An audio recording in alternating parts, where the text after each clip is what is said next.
Assalamualaikum warahmatullahi wabarakatuh. Salam sejahtera bagi kita sekalian. Om Swastiastu, Namo Buddhaya, salam kebajikan. Perkenalkan, nama saya Mince Batara, SEMM. Saya merupakan salah satu dosen pada Prodi Manajemen Fakultas Ekonomi Universitas Kristen Indonesia Toraja. Saat ini saya mengampu mata kuliah kewirausahaan dengan bobot 3 SKS. Mata kuliah kewirausahaan adalah mata kuliah wajib bagi mahasiswa Prodi Manajemen. Adapun deskripsi mata kuliah kewirausahaan, yakni mata kuliah ini memberikan kemampuan dasar kepada mahasiswa dalam bidang kewirausahaan dan penerapannya dalam kehidupan praktis. Adapun capaian pembelajaran mata kuliah kewirausahaan, yakni meliputi mata kuliah ini, mahasiswa diharapkan mampu menjelaskan konsep, karakteristik, fungsi, dan peran kewirausahaan, mampu menjelaskan kepemimpinan dalam kewirausahaan, mampu menemukan ide dan peluang bisnis, mampu mengembangkan manajemen pengelolaan usaha, mampu menciptakan bisnis plan atau Canva model sesuai dengan karakteristik bisnis yang akan dikembangkan. Untuk bisa mencapai kemampuan tersebut, mahasiswa akan diberikan topik selama 14 kali pertemuan. Adapun topik tersebut meliputi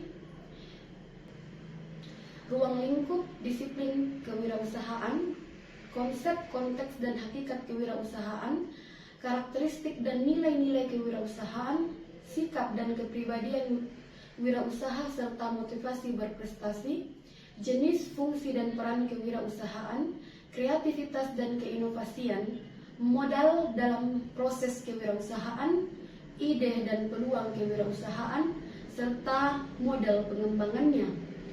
Kewirausahaan dalam konteks bisnis, perencanaan, pengelolaan, dan strategi bisnis, analisis bisnis dan studi kelayakan bisnis, proyeksi bisnis, etika bisnis berwirausaha, strategi kewirausahaan digital, dan penyusunan bisnis plan. Selanjutnya, teknik pembelajaran yang saya gunakan dalam perkuliahan ini adalah teknik pembelajaran DIA atau Delivery, Interaction, dan Assessment dengan menggunakan metode ceramah, presentasi, diskusi, discovery learning, dan project-based learning. Dalam mata kuliah ini, saya menggunakan buku wajib, yakni dari Bahri dengan judul Pengantar Kewirausahaan tahun 2019, yang kedua dari Hendro dengan judul Dasar-dasar Kewirausahaan, Panduan bagi Mahasiswa untuk Mengenal, Memahami, dan Memasuki Dunia Bisnis tahun 2011, dan yang terakhir dari buku Heri dengan judul Kewirausahaan tahun 2018. Berikut cuplikan video pengajaran saya dengan topik Ruang Lingkup, Konsep, Konteks, dan Hakikat Kewirausahaan. Salam sejahtera bagi kita sekalian. Assalamualaikum warahmatullahi wabarakatuh. Adik-adik mahasiswa, sebelum kita memulai kegiatan perkuliahan hari ini, mohon kesediaan salah seorang dari mahasiswa untuk memimpin kita dalam doa. Terima kasih telah memimpin kita dalam doa. Kita akan masuk di dalam materi. Topik kita hari ini sesuai dengan RPS yang Ibu telah share sebelumnya. Untuk pertemuan perkuliahan kita pada hari ini adalah kita akan membahas tentang ruang lingkup disiplin ilmu kewirausahaan dan konsep, konteks, dan hakikat kewirausahaan. Dalam pertemuan ini kita akan membaginya dalam dua subtopik. Yang pertama adalah ruang lingkup disiplin ilmu kewirausahaan, dan yang kedua adalah konsep, konteks, dan hakikat kewirausahaan. Kita akan masuk dulu bagaimana disiplin ilmu kewirausahaan. Disiplin ilmu kewirausahaan adalah cakupan dari ilmu kewirausahaan. Tidak hanya bertindak tentang objek dalam artian sebagai inovasi pada kegiatan usaha, namun juga harus memiliki teori, konsep, ilmiah yang lengkap, dan sebelum itu kita harus memahami bahwa konsep itu tidak hanya berdiri sendiri, tetapi harus ada teori, kemudian ada metode ilmiah yang lengkap baru bisa dikatakan sebagai ilmu. Coba untuk kita lebih memahami lebih dalam lagi, kita perhatikan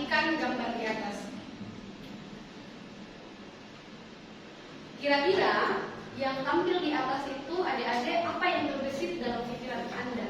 Kira-kira itu gambar apa? Ya, terima kasih Pak Bisnis. Ada lagi?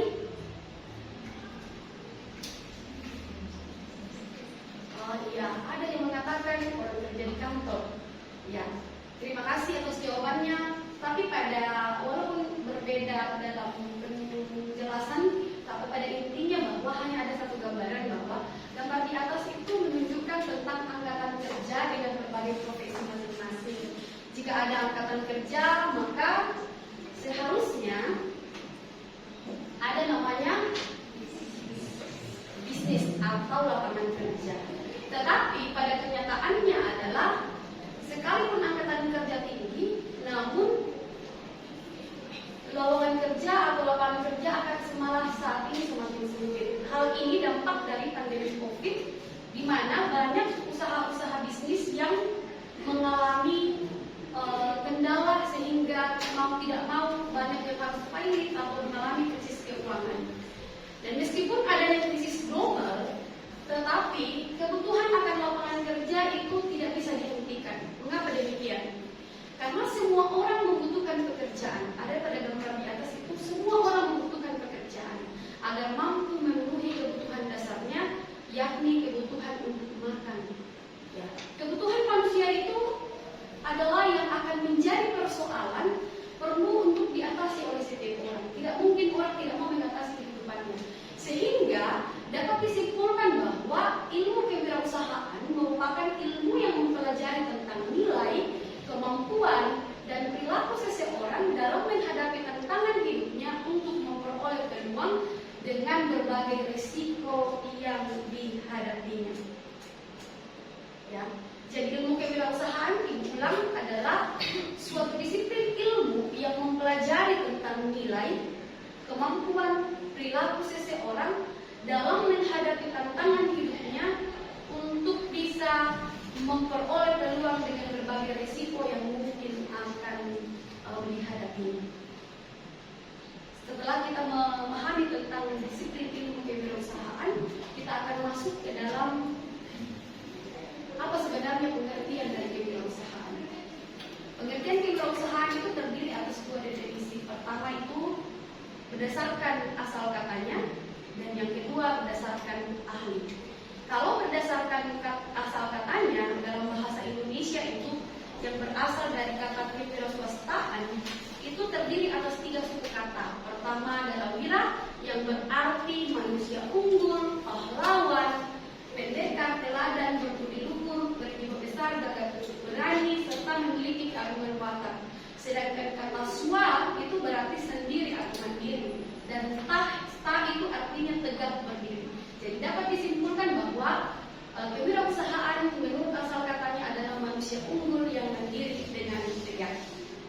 Nah, kalau pengertian daripada kewirausahaan berdasarkan para ahli itu, pertama itu dari Munawaro dan kawan-kawan mengatakan bahwa kewirausahaan adalah suatu sikap mental dan jiwa yang selalu aktif, kreatif, berdaya, bercipta, berkarsa, bersahaja dalam berusaha meningkatkan pendapatan kegiatan usahanya. Itu menurut Munawaro. Jadi kalau Munawaro itu dia berfokus pada bagaimana keaktifan, kreativitas, berdaya, bercipta, berkarsa, dan lainnya itu harus bisa untuk memecahkan masalah hidup. Nah, menurut ahli yang kedua, itu menurut Peter F. Drucker, itu mengatakan bahwa kewirausahaan itu merupakan kemampuan dalam menciptakan sesuatu yang baru dan berbeda.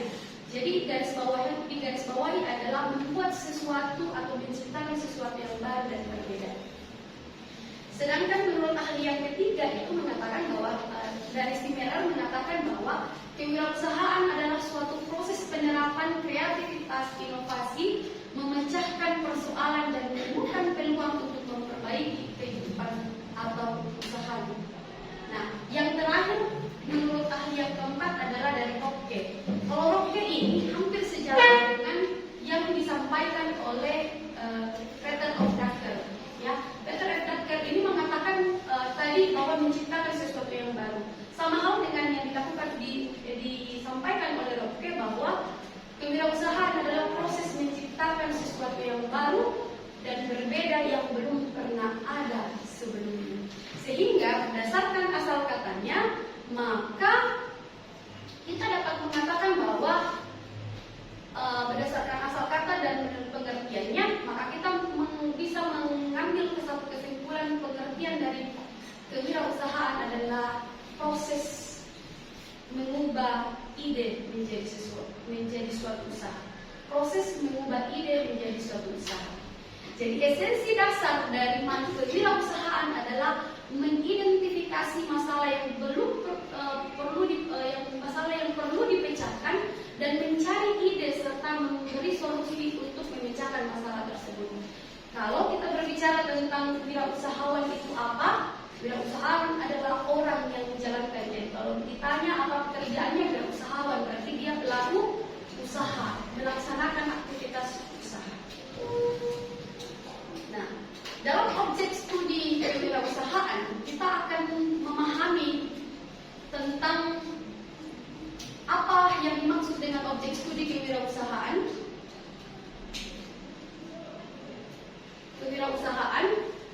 Kemudian kita akan melihat bahwa langkah-langkah dalam objek studi kewirausahaan itu bagaimana. Jadi objek studi kewirausahaan akan berbicara tentang bagaimana kemampuan di dalam merumuskan tujuan hidup. Dalam merumuskan tujuan hidup itu diperlukan adanya namanya kemampuan dalam merenung dan mengkoreksikan apa-apa yang keliru selama ini sudah dilakukan dalam usahanya, yang kemudian diamati berulang-ulang sampai dipahami apa yang menjadi kemauannya atau apa yang diinginkan dari usaha tersebut. Kemudian kita akan masuk ke dalam kemampuan memotivasi diri, yaitu melahirkan suatu tekad kemauan yang besar. Jadi kemampuan memotivasi diri itu adalah bagaimana kita melahirkan suatu tekad kemauan yang besar dalam diri setiap orang. Kemudian setelah objek studi yang kedua, kita akan masuk ke dalam kemampuan berinisiatif. Ya. Kemampuan berinisiatif itu yaitu mengerjakan sesuatu yang baik tanpa perintah orang lain, yang dilakukan berulang-ulang sehingga menjadi habit atau kebiasaan untuk terbiasa berinisiatif. Jadi itu bagian yang ketiga dari objek studinya. Jadi objek studi kewirausahaan yang keempat adalah kemampuan dalam berinovasi, yang melahirkan kreativitas atau daya cipta itu akan melahirkan, dan setelah dibiasakan berulang-ulang, kreativitas itu akan melahirkan inovasi. Kebiasaan inovasi adalah desakan dalam diri untuk selalu mencari berbagai kemungkinan atau kombinasi baru yang dapat dijadikan perangkat dalam menyajikan barang dan jasa bagi kemakmuran masyarakat.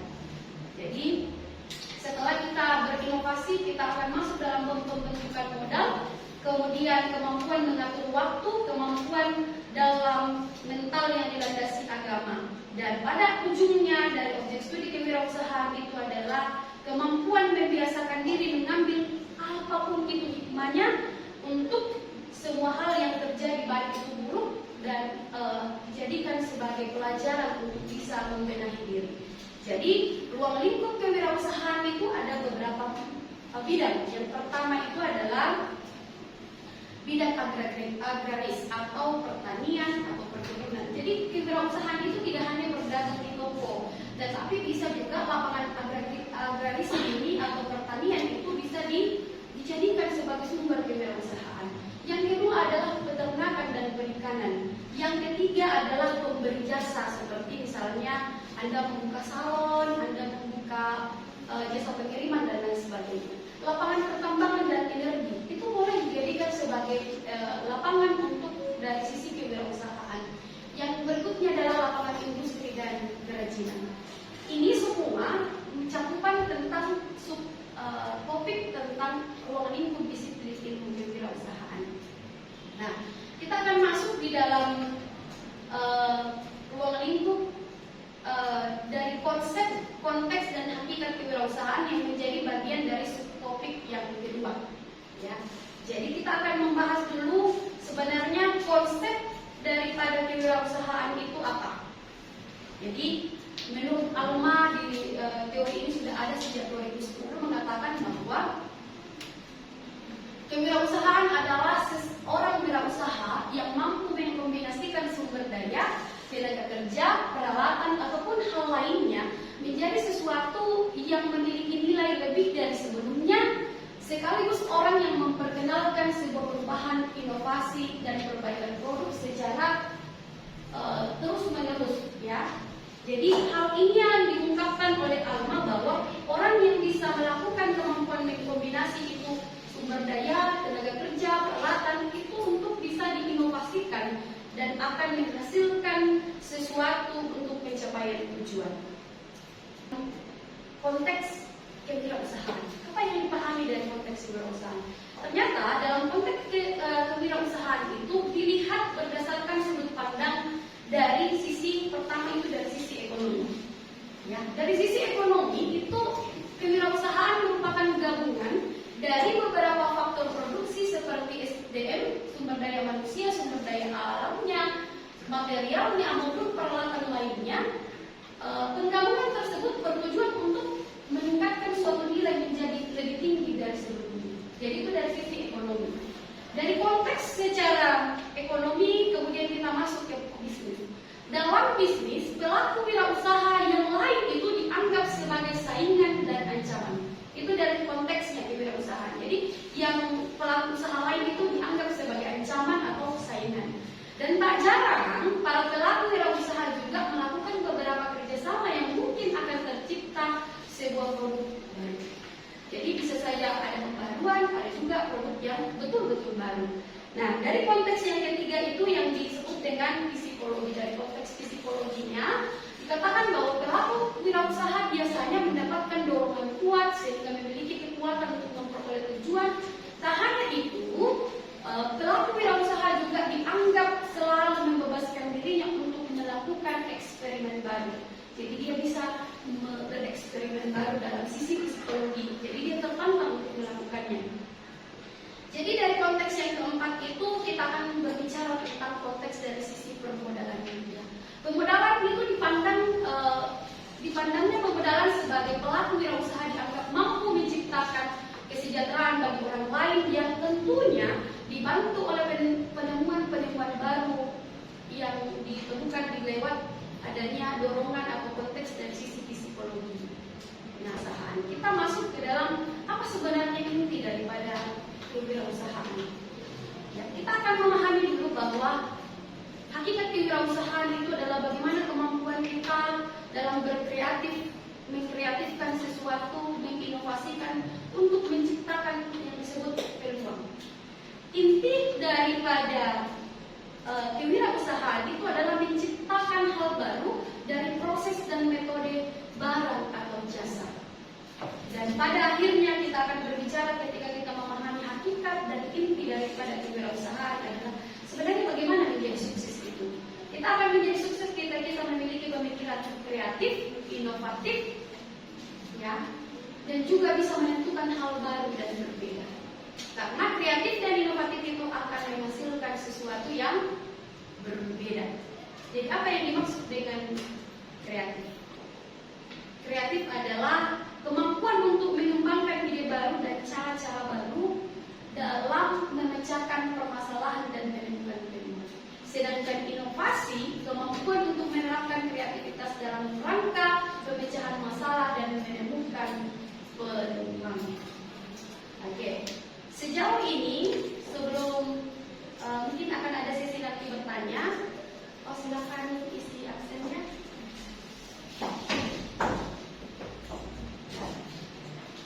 Kita yang terakhir di materi ini kita akan membahas tentang entrepreneurship dalam sisi bagaimana mindset seorang entrepreneur ini.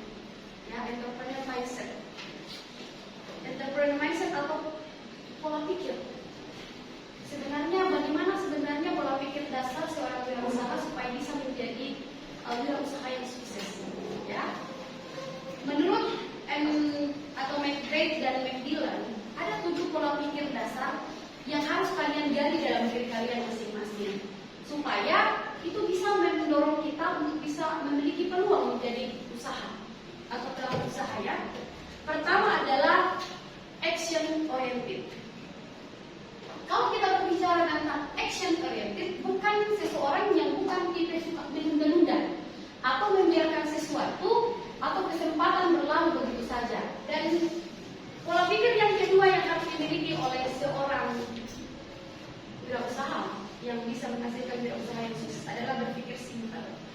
Berpikir simpel itu dalam artian seperti ini.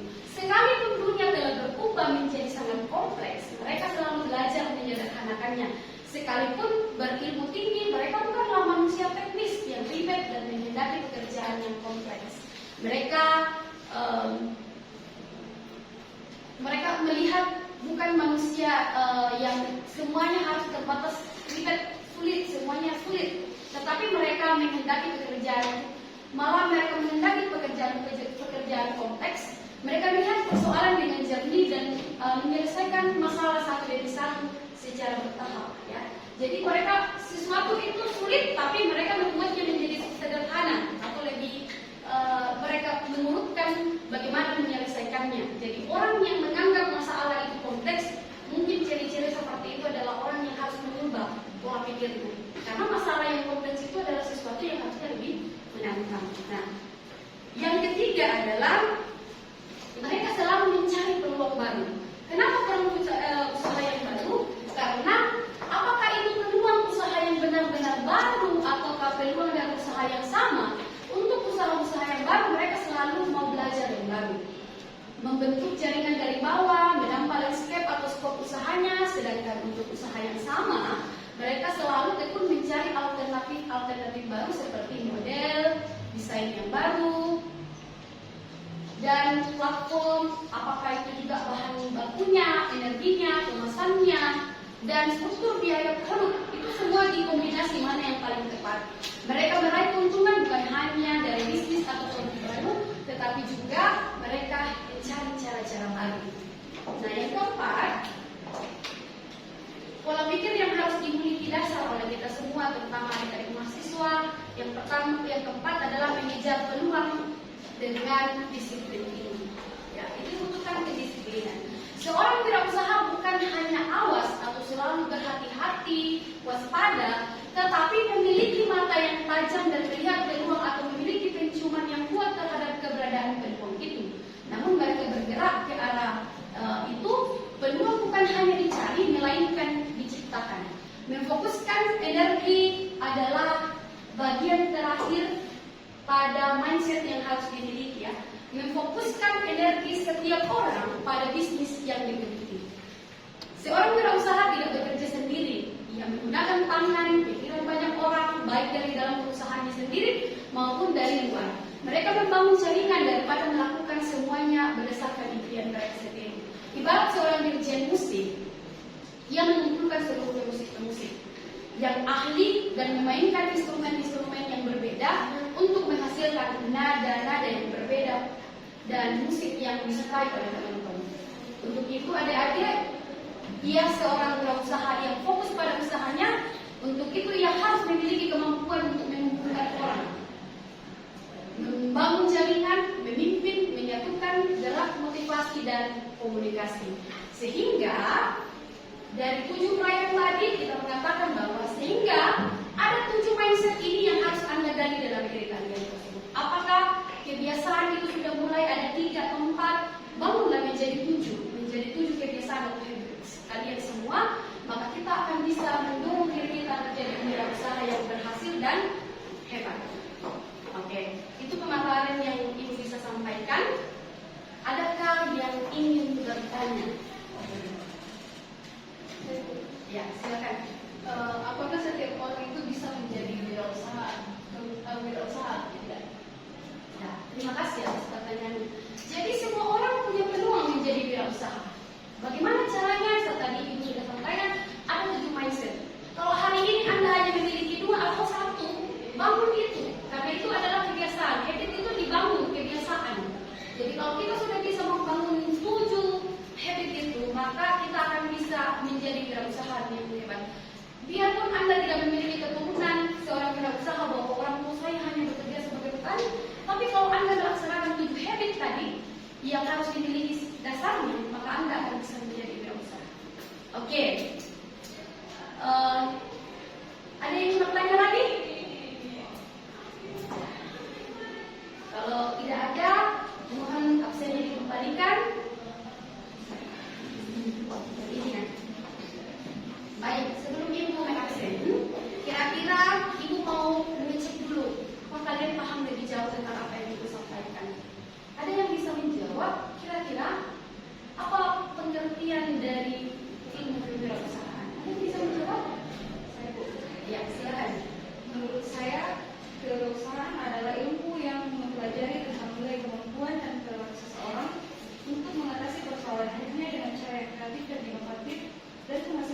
sesuatu yang berbeda dari sebelumnya.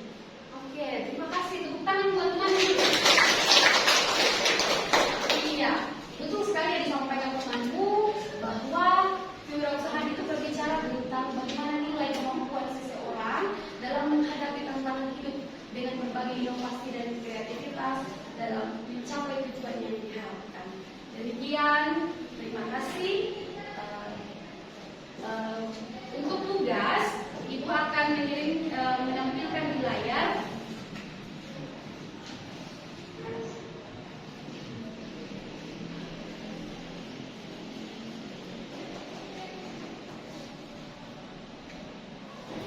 ya. Nanti tugas ini dibaca, ditulis dan tugas ini akan dikumpul minggu depan. Ya, dikumpul minggu depan. Akan untuk link videonya Ibu akan kirim di WhatsApp review dari karakter-karakter kewirausahaan. Terima kasih. Tuhan memberkati. Sekianlah deskripsi singkat dari saya. Semoga dapat memberikan gambaran mengenai kegiatan pendidikan dan pengajaran yang saya lakukan sebagai dosen program studi manajemen Fakultas Ekonomi Universitas Kristen Indonesia Toraja. Dan semoga memberi manfaat bagi kita sekalian. Terima kasih dan wassalam.